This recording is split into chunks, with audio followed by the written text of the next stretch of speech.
안녕하세요. 오만사입니다. 안녕하세요. 저는 39, 지금은 작은 온라인 쇼핑몰을 운영하며 살아가고 있는 여자입니다. 지금 제 모습만 보면 누구나 말합니다. 와, 인생 성공했네. 돈도 잘 벌고 혼자 멋지게 사네. 하지만요, 그렇게 되기까지 저는 정말 밑바닥까지, 아니 그보다도 더 깊은 곳까지 떨어졌었어요. 옛말에 어른들이 그런 말을 한 적이 있었어요. 세상에는 버는 사람은 따로 있고 쓰기만 하는 사람도 따로 있고 돈 잡아먹는 인간도 따로 있다고요. 저는 돈 버는 사람이었고 남편은 돈 잡아먹는 인간이었어요. 제가 아무리 아끼고 열심히 일을 하면 뭐하나요? 남편이 그 돈을 다 날려먹는데 말입니다. 저에게 있어서 남편은 절대로 만나서는 안 되는 인간이었어요. 그때를 생각을 하면 정말 아득합니다. 지금부터 저의 최대 위기였던 때를 얘기를 해보려고 하는데요. 지금 생각을 해보니 참 잘한 이혼이었다는 생각을 해봅니다. 내가 제일 잘못한 것이 전 남편과의 결혼이었고 최고로 잘한 일이 전 남편과 이혼한 일이었어요. 결혼 5년 차였어요. 우리는 긴 올세살이 끝에 드디어 신축 아파트로 이사했습니다. 경기도에 있는 5억짜리 아파트. 약간의 대출을 끼고 정말 죽기 살기로 아껴가며 마련했죠. 이사하는 날 저는 감격스럽더군요. 그동안 올세살이가 지긋지긋했거든요. 드디어 나도 내 집이 생겼구나. 근데요, 그 집에 발 디딘 지 10개월도 안 돼서 제 인생이 송두리째 흔들리기 시작했습니다. 아니, 입주한 지 2달쯤부터 남편이 이상했습니다. 남편이 갑자기 술을 자주 마시기 시작했어요. 전에는 주말에 맥주 한 캔 정도였는데 이젠 퇴근하고 와서 소주 한 병을 까고 혼자서 방구석에서 문을 걸어 잠그고 술을 마셨습니다. 저는 그냥 바쁜 일상에 남편이 회사에서 안 좋은 일이 있나 보다 싶어서 묻지도 않았어요. 남편이 먼저 말해줄 때까지는 묻지 않는 게 서로 간 예의라고 생각을 했었거든요. 저도 회사에서 있었던 시시콜콜한 얘기는 하지 않는 편이었으니까요. 저는 그때 새 집에 들어와 살게 되어서 기분이 좋아서 집 인테리어를 어떻게 하면 이쁘게 꾸며볼까 하고 행복한 고민에 빠져 있었을 때였어요.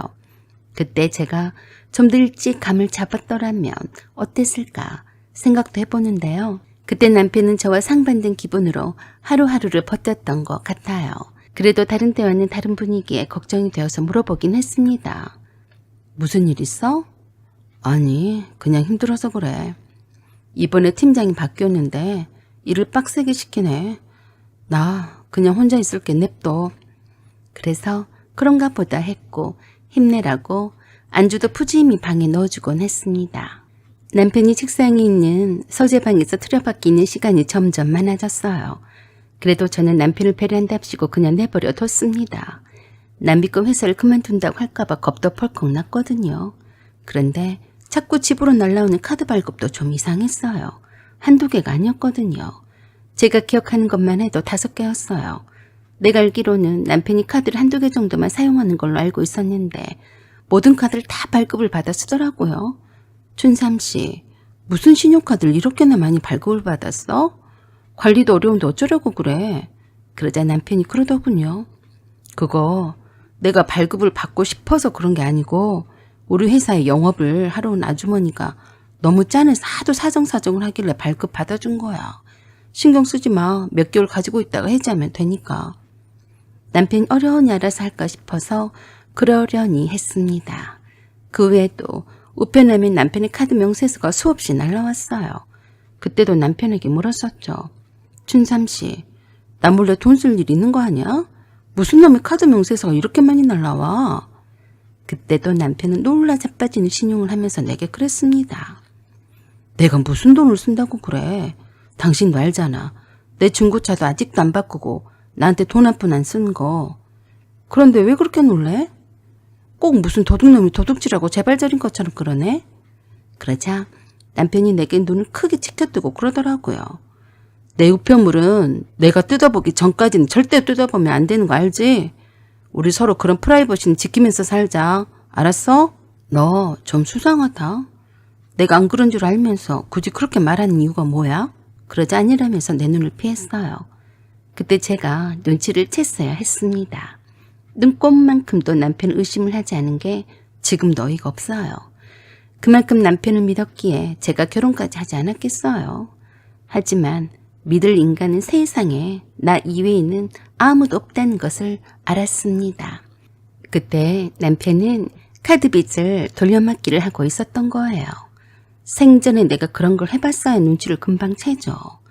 저는 성격상 빚지고는 못 사는 사람이라서 이자가 높은 신용카드 서비스를 받거나 대출을 받는다는 것은 상상도 못하는 사람이에요. 그런데 남편은 돈 무서운 줄 모르더라고요. 그걸 누굴 믿고 그러겠어요. 다 나를 믿고 그러는 거겠죠. 싹 다 망해도 내가 돈을 벌고 있으니까 해볼만 하다고 생각한 거 아니겠냐고요. 여러분들 정말 조심해야 해요. 이런 남자들 정말 조심해야 합니다. 저도 남편이 그런 사람일 줄은 상상도 못했으니까요. 사람 말은 믿는 거 절대로 아닙니다. 사기꾼이 왜 사기를 잘 치고 다닌 줄 아세요? 전혀 사기꾼처럼 안 생겼으니까 사람들이 깜빡 속는 거예요. 저도 결혼은 처음이라 남자를 고른 안목이 꽝이란 걸 알았습니다. 절대로 자기 판단력을 믿으시면 안 됩니다. 결혼은 정말 인생에 있어서 중요한 투자나 마찬가지니까 주변 사람들의 조언과 충분한 시간을 두고 판단을 해야 해요. 제가 남편을 너무 믿었었나 봐요. 원래 그런 사람인 줄 전혀 몰랐습니다. 어느 날 시누이가 저를 찾아왔어요. 작은 시누이와 큰 시누이, 그러니까 아가씨와 형님이 둘이 작정하고 나를 찾아왔어요. 아가씨, 그리고 형님, 연락도 없이 웬일이에요? 그랬더니 집안을 살피며 두리번거리더니 먼저 남편을 찾더라고요. 언니, 오빠는 아직 안 왔어? 응, 요즘 계속해서 늦네. 오늘도 회식 있나 봐. 아, 그래? 마침 잘 됐네. 왜? 춘삼 씨가 있으면 안 돼? 그랬더니 이번에는 형님이 그랬습니다. 우리 춘삼이가 있으면 말하기 좀 곤란해서 그래. 도대체 무슨 얘긴데요? 내가 다그치자 조신이가 내 앞에 앉아서 그랬어요. 언니, 오빠가 언니한테 이런저런 말 한 적이 없지? 무슨 말? 실은 오빠가 언니한테는 말하지 말아달라고 했는데 내가 말하는 거야. 언니도 알아야 할 것 같아서. 무슨 말인데 그래요? 저기 있잖아. 오빠가 주식을 좀 하다가 돈을 잃었나 봐. 그래서 카드 빚을 져서 이자가 많이 나가니까 나도 5천만 원을 빌려갔어. 5천만 원이요? 너무 놀랐습니다. 진짜 5천만 원을 빌렸어요? 금방 주식으로 다시 갚을 수 있다고 해서 빌려줬어. 오빠가 너무 힘들어하더라고. 그리고 주식으로 못 벌더라도 아파트 담보대출을 받아서라도 갚아준다고 하길래 선뜻 빌려준 거였어. 그 말을 듣는 순간 머리가 띵 하더라고요. 아니, 세상에 나한테 말도 안 거 아가씨한테 5천만 원씩이나 빌렸다고요? 인간이 미친 거 아니야? 환장하겠네. 그런 날을 지켜보던 형님이 또 내게 말을 꺼냈습니다. 진짜 올케한테는 아무 말도 안 했어? 네, 금시초문이에요. 주식을 어떻게 했길래 5천만 원이나 빌린대요? 기가 막혀.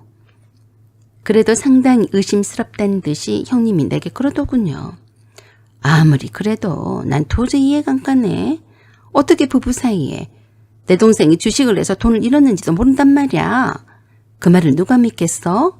올케가 혹시 알면서도 모른 척하는 거 아니야? 그렇지 않아도 아가씨의 충격적인 말에 열이 받아 있는 내게 형님의 말투는 상당히 나를 화나게 했습니다. 형님, 내가 추잡스럽게 알면서도 모른 척한다고 하는 거예요? 아니, 우리 춘삼이가 주식을 하는 것도 몰랐다는 게 말이 되는 거야? 왜 알면서 모른 척해? 웃기네 정말. 춘삼 씨가 주식을 하는지 안 하는지 내가 어떻게 알아요? 말을 해야 알죠. 그럼 춘삼이가 나한테도 5천만 원을 빌려간 것도 모른단 말이야? 이번엔 형님이 내게 충격적인 말을 하더라고요.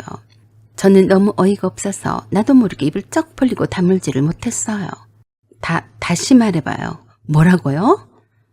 춘삼이가 나한테도 5천만 원을 빌려갔어. 아파트 대출을 받아서 갚아주겠다고 했어. 너무 열이 받아서 남편에게 전화를 걸었어요. 한참 만에 전화를 받는 남편에게 다짜고짜로 물었습니다. 춘삼 씨, 너 아가씨랑 형님한테 각각 5천만 원씩 돈을 빌렸어? 어? 그거 어떻게 알았어? 진짜로 빌린 거 맞아?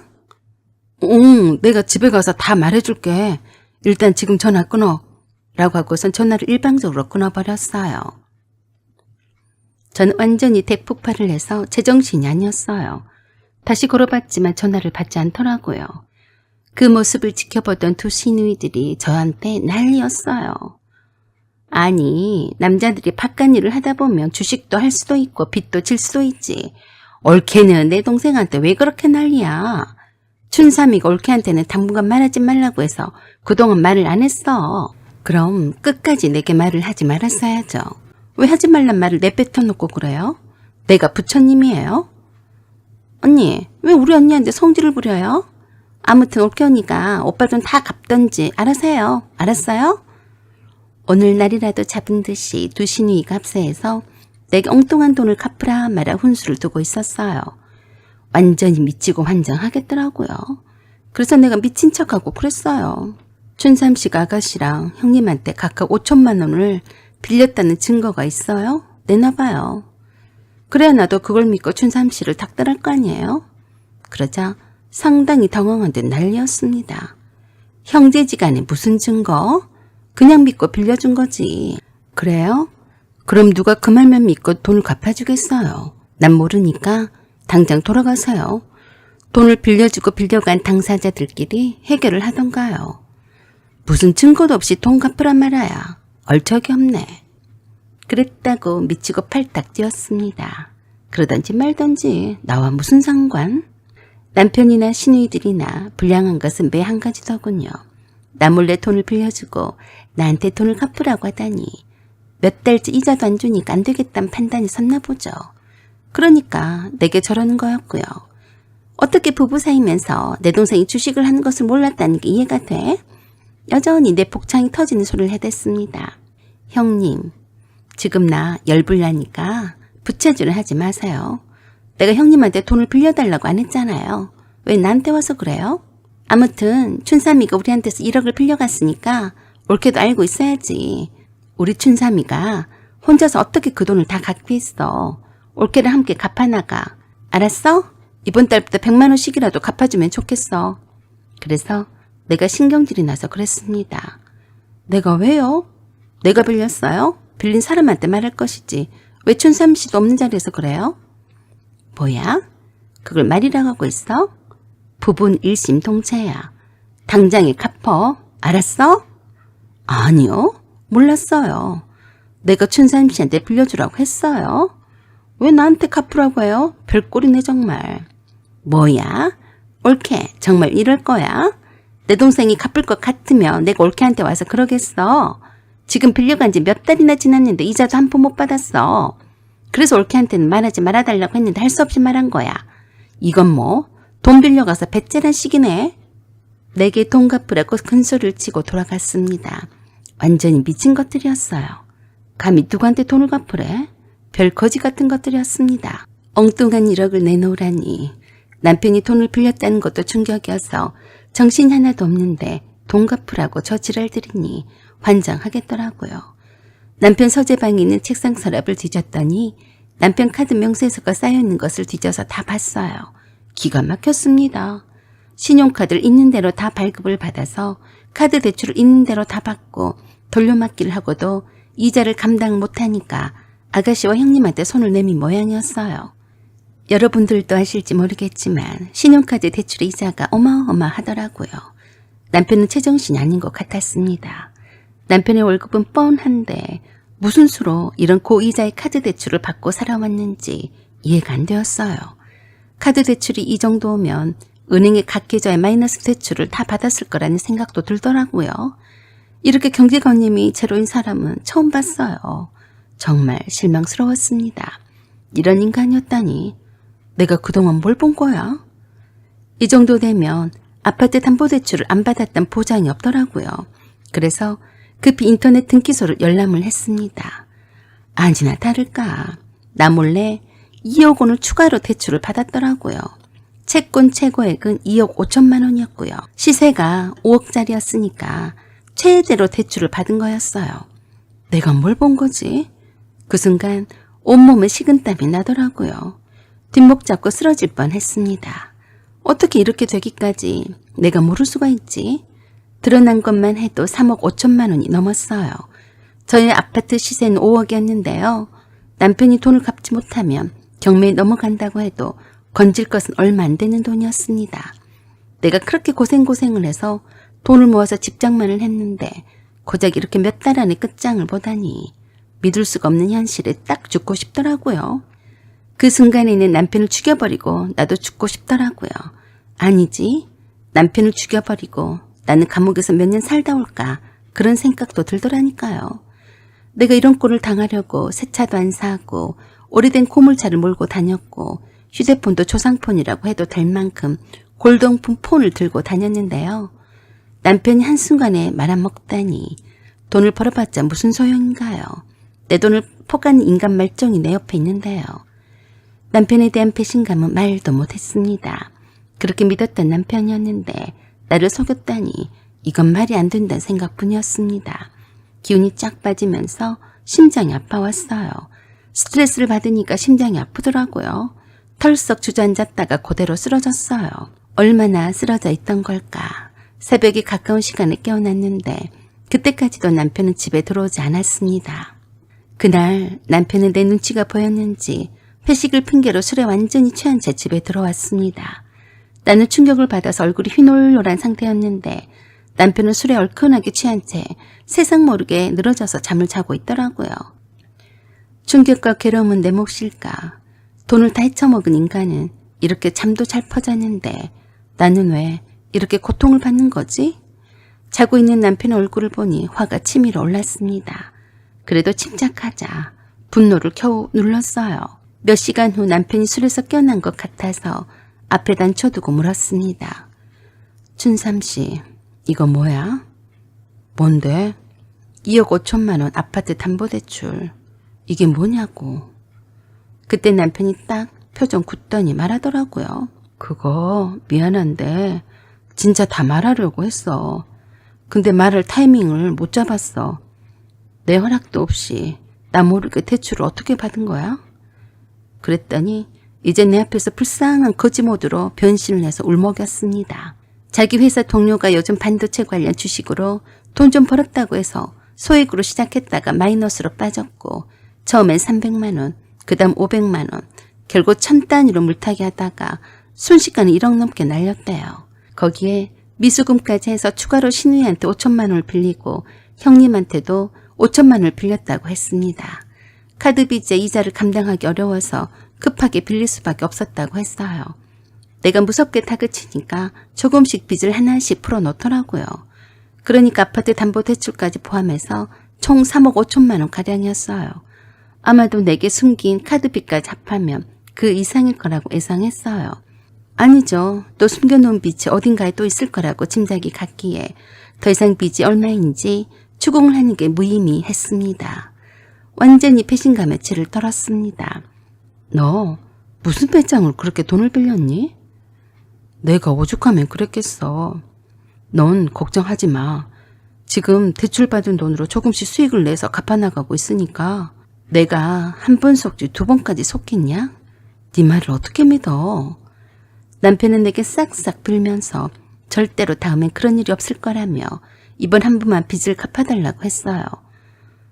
너랑 나랑 힘을 합하면 금방 갚을 수 있어. 부탁이야. 카드빚부터 갚아야 해. 지금 나는 너무 힘들어. 너 정말 웃기다. 힘들다면서 그 돈으로 다시 주식을 하니? 어쩔 수 없잖아. 내 월급으로 어느 세월에 그 많은 빚을 갚겠어. 주식으로 다시 돈을 버는 수밖에 없잖아. 그 말에 기가 막혀서 말이 안 나오더라고요. 더 이상 말할 것도 없었어요. 이혼이 답이었으니까요. 그나저나 어떻게 나 몰래 대출을 받을 수가 있었어? 말해봐. 그랬더니 다 토해냈습니다. 알고 보니요. 남편은 그동안 제가 보관하던 인감도장 위치를 알고 있었고 제 주민등록등본은 집에 프린터로 출력해놨던 걸 그냥 썼더라고요. 사인도요. 제가 평소에 쓰는 필체를 연습했대요. 남편이 제 이름을 허위 이임장을 만든 거였어요. 미안해. 주식이 그렇게 떨어질 줄 몰랐어. 그때는 금방 복구될 줄 알았어. 그래서 제가 그랬습니다. 이혼하자. 네가 대출받은 거 먹고 떨어지고 나머지 잔금은 내가 갖는 걸로 하자. 그러자 팔딱 뛰더라고요. 난 어떡하라고 그러냐? 내가 아니면 난 이 빚을 못 갚아. 난 그렇게 못해. 너 남 믿고 그렇게 빚으로 처발라서 주식을 한 거지? 그건 아니야. 지금 내가 주식으로 수익을 조금씩 내고 있으니까 조금만 참아줘. 지금 우리가 이혼을 하게 되면 죽도 밥도 안 된단 말이야. 너한테 좋을 게 하나도 없어. 왜 좋을 게 하나도 없어? 내가 이혼을 안 해주면 이혼 소송을 해야 할 텐데 그 소송비를 내고도 얼마나 남는다고 그래. 어차피 내가 아파트 담보대출을 최대한으로 끌어쓴 거라서 더 이상 대출을 못 받아. 차라리 네가 마음을 돌려서 내 빚을 갚아주면 다시 회복할 수 있어. 네가 그걸 믿고 내가 이혼 안 할 줄 알고 그런 거지? 이혼에 실익이 없으니까 실용적인 내가 그렇게는 안 할 거라고 믿는 거 아니냐. 그런데 어떡하냐? 내가 빚을 내서라도 이혼 소송을 해서 너랑 이혼할 거야. 그렇게 하지 않으면 평생을 거머리처럼 달라붙어 핏바람 먹을 텐데 그건 안 되지. 그래서 변호사 사무실을 찾아갔고 모든 걸 증거로 남기기 시작했어요. 남편은 계속 말렸어요. 이혼해서 뭐해? 나도 돈 없어. 그러지 말고 이번만 나 좀 도와줘. 다시는 주식으로 손해볼 일이 없어.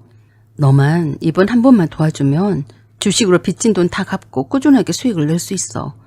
난 어떤 일이 있어도 너랑 이혼 안 해줄 거야. 이혼 소송비가 얼마나 많이 든 줄 알아? 너만 손해야. 그래요. 맞아요. 변호사 비용에 아파트도 경매 넘어가고 제가 받은 위자료 거의 없어요. 그때도 두 시누이들이 나를 찾아와서 빚 갚으라고 난리를 치더라고요. 그래서 제가 그랬어요. 누가 그런 망나니한테 돈을 빌려주라고 했어요? 안 됐네요. 동생한테 오빠한테 각각 5천만 원씩이나 뜯기고 춘삼신 이젠 알거지가 됐는데 그래도 월급이 따박따박 나오니까 달라고 해요. 나한테 백날 달라고 떼써봤자 내가 줄 것 같아요? 시누이들은 아파트 대출을 받아서 갚기노라는 남편의 말을 믿고서 돈을 빌려줬다면서 내게 빚받으러 자꾸 찾아왔습니다. 아주 미친 것들이었어요. 그래서 난 이혼했습니다. 이혼하고 나니 마음만은 편안해졌어요. 그래서 내일에 더 집중할 수가 있더군요. 회사를 다니면서도 예전부터 소소하게 운영하던 온라인 쇼핑몰이 있었는데 제품 사진도 새로 찍고 상세 페이지도 다시 쓰고 밤새 포장하고 배송하면서 모든 것을 잊어버리고 제 삶은 다시 꾸려나가는데 전념했습니다. 그리고 어느 날 갑자기 한 유튜버가 제 물건을 소개해준 걸 계기로 주문이 폭주했고 매출이 월 1,000만 원을 넘기기 시작했습니다. 일에 빠져서 시간 가는 줄도 모르고 일을 했습니다. 그러던 중에 전 남편에 대한 소식을 들을 수가 있었어요. 회사 신용대출까지 끌어다 썼고 그것으로도 빚을 못 갚게 되자 회사 공금 횡령까지 하다가 덜미가 잡혔다고 하더라고요. 그래서 옥살이를 하고 있다고 들었습니다. 그 전에 저를 염치도 없이 저를 찾아온 적이 있었어요. 저에게 사기를 치려고 접근한 거였죠. 엄마가 내 빚을 갚아줬어. 엄마가 살던 집을 팔았거든. 어차피 그 집은 내게 주려고 했던 거래. 누나랑 영실이한테는 매달 조금씩 갚아 나가고 있어. 자기 일이 너무 바쁘니까 내가 도와줄게. 그래서 내가 푸하 웃으면서 말했어요. 내가 너랑 이혼하면서 이혼 수업료를 얼마나 지불했는 줄 아니? 넌 정말 돈 개념이 하나도 없는 인간이구나. 정말 어이가 없네. 너랑 이혼한 게 내 최대의 투자였어. 다시는 내 앞에 나타나지 마라. 재수 없으니까. 소금을 뿌려대서 쫓아낸 지 얼마 지나지도 않아서 회사 공금까지 손을 대서 회사를 망하기 직전까지 가게 했다고 들었습니다. 저런 인간은 인간 쓰레기라서 남들에게 피해만 끼치니까 당연지서 평생을 감옥에서 썩어야 한다고 생각합니다. 주변 사람들을 다 망하게 하니까요. 어쩌면 많은 분들이 저와 같은 선택을 쉽게 못하실 수도 있어요. 다시는 그러지 않겠다는 말에 속아 넘어가기도 하고 혹은 불쌍한 마음에 혹은 이혼소송비가 많이 들어서 어쩔 수 없이 가는 데까지 가는 경우도 있을 겁니다. 절대로 그러지 마세요. 전 남편과 같은 인간은 절대로 손절이 답입니다. 이혼, 두렵고 불안하고 무서운 일이고 복잡하고 스트레스가 많고 시간도 많이 드는 게 사실이에요. 저도 그랬어요. 그런데요, 자신을 갉아먹는 관계에 계속 머무는 건 그보다 더 무섭고 더 비싼 선택이라는 걸 저는 그때 깨달았어요. 지금은요, 매일 제가 번 돈으로 홀가분하게 사는 게 얼마나 행복한지 모릅니다. 제가 전 남편과 아직도 이혼을 못하고 살았다면 저는 아마도 전 남편에게 제 모든 것을 다 뺏기고 제 건강도 뺏기고 인생을 하직했을 것 같아요. 제가 지금 살아있고 평화롭게 아침에 커피 한 잔을 마실 수도 있는 것도 저런 버러지 같은 인간을 내 인생에서 떼어냈기 때문입니다. 이왕이면 그런 인간을 걸러서 만나고 결혼도 하면 좋겠지만 그렇지 못했다면 늦더라도 헤어지는 게 본인 행복을 위해 필수 선택인 것을 잊지 말아주세요. 돈으로 힘들게 하는 인간은 끝까지 돈으로 망하게 합니다. 그걸 잊지 마세요. 사연은 여기까지입니다. 구독과 좋아요, 알림 설정 부탁드려요. 감사합니다.